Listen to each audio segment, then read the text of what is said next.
Hello everyone, welcome back to the channel. In this video I'll show you TikTok enable problem. Okay, let's get started. First open your Google Play Store and search TikTok. Now tap on TikTok and you can see TikTok enable problem. How to fix it? Okay, let's get started. First tap on the TikTok app and long tap your TikTok app and tap on I button.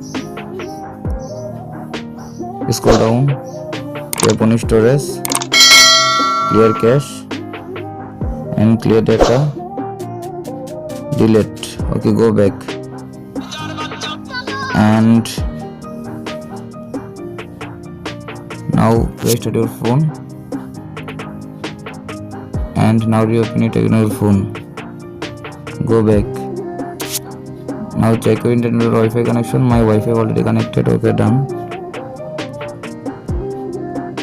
And again go to your Google Play Store, tap on search bar, search again TikTok